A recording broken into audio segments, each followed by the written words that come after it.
మత్తయి సువార్త 10వ అధ్యాయంలో ఉన్న 42 వచనములు. ఆయన తన 12 మంది శిష్యులను పిలిచి అపవిత్ర ఆత్మలను వెళ్ళగొట్టుటకును, ప్రతి విధమైన రోగమును, ప్రతి విధమైన వ్యాధిని స్వస్థపరచుటకును వారికి అధికారం ఇచ్చెను. ఆ 12 మంది అపోస్తలుల పేర్లు ఏవనగా, మొదట పేతురనబడిన సీమోను, అతని సహోదరుడగు ఆంద్రెయ, జెబెదయి కుమారుడగు యాకోబు, అతని సహోదరుడగు యోహాను, ఫిలిప్పు, బర్తలోమయి, తోమా, సుంకరి అయిన మత్తయి, అల్ఫయి కుమారుడగు యాకోబు, తద్దయి అను మారుపేరు గల లెబ్బయి, కనానీయుడైన సీమోను, ఆయనను అప్పగించిన ఇస్కరియోతు యూదా. మత్తయి సువార్త 10వ అధ్యాయము 5వ వచనము నుండి. యేసు ఆ 12 మందిని పంపుచు వారిని చూచి వారికి ఆజ్ఞాపించినదేమనగా, మీరు అన్యజనుల దారిలోనికి వెళ్ళకుడి, సమరయుల ఏ పట్టణములోనైనను ప్రవేశింపకుడి గాని ఇశ్రాయేలు వంశములోని నశించిన గొర్రెల యొద్దకే వెళ్ళుడి. వెళ్ళుచు పరలోక రాజ్యము సమీపించియున్నదని ప్రకటించుడి. రోగులను స్వస్థపరచుడి, చనిపోయిన వారిని లేపుడి, కుష్టు రోగులను శుద్ధులనుగా చేయుడి, దయ్యములను వెళ్ళగొట్టుడి. ఉచితముగా పొందితిరి, ఉచితముగా ఇయ్యుడి. మీ సంచులలో బంగారమునైనను, వెండినైనను, రాగినైనను, ప్రయాణము కొరకు జాలినైనను, 2 అంగీలనైనను, చెప్పులనైనను, చేతి కర్రనైనను సిద్ధపరచుకొనకుడి. పనివాడు తన ఆహారమునకు పాత్రుడు కాడా?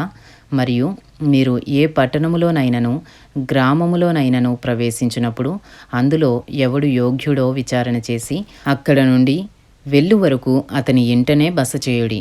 ఆ ఇంటిలో ప్రవేశించుచు ఇంటి వారికి శుభమని చెప్పుడి. ఆ ఇల్లు యోగ్యమైనదైతే మీ సమాధానము దాని మీదికి వచ్చును, అది అయోగ్యమైనదైతే మీ సమాధానము మీకు తిరిగి వచ్చును. ఎవడైనను మిమ్మను చేర్చుకొనక మీ మాటలు వినకుండిన ఎడల మీరు ఆ ఇంటినైనను ఆ పట్టణమైనను విడిచిపోవునప్పుడు మీ పాదధూళి దులిపివేయుడి. విమర్శ దినమందు ఆ పట్టణపు గతి కంటే సొదొమ గొమొర్రా ప్రదేశముల గతి ఓర్వ తగినదై ఉండునని నిశ్చయముగా మీతో చెప్పుచున్నాను. మత్తయి సువార్త 10వ అధ్యాయము 16వ వచనము నుండి.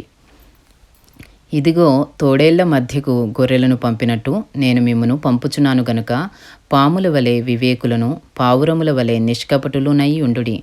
మనుష్యులను గూర్చి జాగ్రత్తపడుడి. వారు మిమ్మును మహాసభలకు అప్పగించి తమ సమాజ మందిరములలో మిమ్మును కొరడాలతో కొట్టింతురు. వీరికిని అన్యజనులకును సాక్షార్థమై నా నిమిత్తము మీరు అధిపతుల యొద్దకును రాజుల యొద్దకును తేబడుదురు. వారు మిమ్మును అప్పగించినప్పుడు ఎలాగూ మాట్లాడుదుము, ఏమి చెప్పుదుము అని చింతింపకుడి. మీరేమి చెప్పవలెనో అది ఆ గడియలోనే మీకు అనుగ్రహింపబడును. మీ తండ్రి ఆత్మ మీలో ఉండి మాట్లాడుచున్నాడే గాని మాట్లాడువారు మీరు కారు. సహోదరుడు సహోదరుని, తండ్రి కుమారుని మరణమునకు అప్పగించెదరు. పిల్లలు తల్లిదండ్రుల మీద లేచి వారిని చంపించెదరు. మీరు నా నామము నిమిత్తము అందరి చేత ద్వేషింపబడుదురు. అంతము వరకును సహించినవాడు రక్షింపబడును. వారు ఈ పట్టణములో మిమ్మను హింసించినప్పుడు మరి ఒక పట్టణమునకు పారిపోవుడి. మనుష్య కుమారుడు వచ్చే వరకు మీరు ఇశ్రాయేలు పట్టణములలో సంచారము చేసి ఉండరని నిశ్చయముగా మీతో చెప్పుచున్నాను. మత్తయి సువార్త 10వ అధ్యాయము 24వ వచనము నుండి. శిష్యుడు బోధకుని కంటే అధికుడు కాడు, దాసుడు యజమానుని కంటే అధికుడు కాడు. శిష్యుడు తన బోధకుని వలెను, దాసుడు తన యజమానుని వలెను ఉండినా చాలును. ఇంటి యజమానునికి బయల్జెబూలని వారు పేరు పెట్టి ఉండిన ఎడల ఆయన ఇంటి వారికి మరీ నిశ్చయముగా ఆ పేరు పెట్టుదురు కదా. కాబట్టి మీరు వారికి భయపడుకుడి. మరుగైనదేదియో బయలుపరచబడకపోదు, రహస్యమైనదేదియో తెలియబడకపోదు. చీకటిలో నేను మీతో చెప్పునది మీరు వెలుగులో చెప్పుడి. చెవిలో మీకు చెప్పబడినది మేడల మీద ప్రకటించుడి. మరియు ఆత్మను చంపనేరక దేహమునే చంపువారికి భయపడకుడి గాని ఆత్మను దేహమును కూడా నరకములో నశింపజేయగలవానికి మిక్కిలి భయపడుడి. 2 పిచ్చుకలు కాసుకు అమ్మబడును కదా, అయినను మీ తండ్రి సెలవు లేక వాటిలో ఒకటైనను నేలను పడదు. మీ తల వెంట్రుకలన్నీ లెక్కింపబడి ఉన్నవి గనుక మీరు భయపడుకుడి. మీరు అనేకమైన పిచ్చుకల కంటే శ్రేష్ఠులు.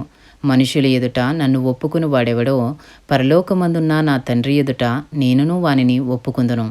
మనుషుల ఎదుట ఎవడు నన్ను ఎరుగనన్నో వానిని పరలోకమందున్న నా తండ్రి ఎదుట నేనును ఎరుగనందును. మత్తయి సువార్త 10వ అధ్యాయము 34వ వచనము నుండి.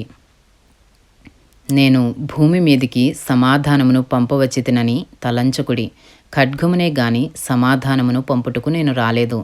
ఒక మనుష్యునికిని వాని తండ్రికిని కుమార్తెకును ఆమె తల్లికిని కోడలికిని ఆమె అత్తకును విరోధము పెట్టవచ్చితిని. ఒక మనుషుని ఇంటివారే అతనికి శత్రువులగుదురు. తండ్రినైనను తల్లినైనను నాకంటే ఎక్కువగా ప్రేమించువాడు నాకు పాత్రుడు కాడు. కుమారునినైనను కుమార్తెనైనను నాకంటే ఎక్కువగా ప్రేమించువాడు నాకు పాత్రుడు కాడు. తన సిలువను ఎత్తుకుని నన్ను వెంబడింపనివాడు నాకు పాత్రుడు కాడు.